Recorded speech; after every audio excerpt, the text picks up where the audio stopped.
Hello brothers and sisters, இந்த வீடியோல நம்ம டைரக்ஷன் ப்ராப்ளம் சால்வ் பண்ணலாம். இதுல வந்து ஒரு பர்టిక్యులர் பர்சனோட டைரக்ஷன் வித் மூமெண்ட்ஸ் கொடுத்திருக்காங்க क्वेश्चनல. நம்ம என்ன ஃபைண்ட் பண்ணனும்னா ஸ்டார்டிங் பாயிண்ட்ல இருந்து எண்டிங் பாயிண்ட் வரைக்கும் இருக்க டிஸ்டன்ஸும் அவங்க லாஸ்ட் என்ன டைரக்ஷன் ஃபேஸ் பண்ணிட்டு இருக்காங்கன்னு ஃபைண்ட் பண்ணனும்.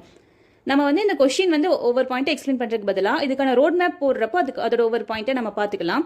ஃபர்ஸ்ட் ஸ்டெப்பா நம்ம ஒவ்வொரு டைரக்ஷனோட லெஃப்ட் அண்ட் ரைட் வந்து மென்ஷன் பண்ணி வச்சுக்கலாம். இப்போ என்ன கொடுத்திருக்காங்கன்னா இதுதான் ஸ்டார்டிங் பாயிண்ட் வச்சுக்கலாம். 12 meters towards north மூவ் பண்றாங்க. 12 meters towards north இப்படி மென்ஷன் பண்ணிக்கலாம். அப்ப வந்து ரைட் எடுக்கறாங்க. இந்த சைடு ரைட் எடுத்துட்டு 10 meters வாக் பண்றாங்க. 10 meters வாக் பண்ணிட்டு இந்த சைடு போனா அகைன் இன்னொரு ரைட் எடுத்து 12 meters வாக் பண்றாங்க. இங்க கீழ தான் ரைட். இங்க ரைட் எடுத்து 12 meters வாக் பண்றாங்க. திரும்ப ஃபோர்த்தா வந்து லெஃப்ட் எடுத்து 5 meters வாக் பண்றாங்க. இங்க பாத்தீங்கன்னா இந்த சைடு லெஃப்ட் எடுத்து 5 meters வாக் பண்ணிருக்காங்க. இப்போ இதுதான் ஸ்டார்டிங் பாயிண்ட், இது வந்து எண்டிங் பாயிண்ட். அப்ப டிஸ்டன்ஸ் என்னன்னா இங்க 10 இங்க 5. 10 plus 5 15 மீட்டர் தான் டிஸ்டன்ஸ். என்ன டைரக்ஷன் ஃபேஸ் பண்ணிருக்காங்கன்னா ஈஸ்ட் டைரக்ஷன்.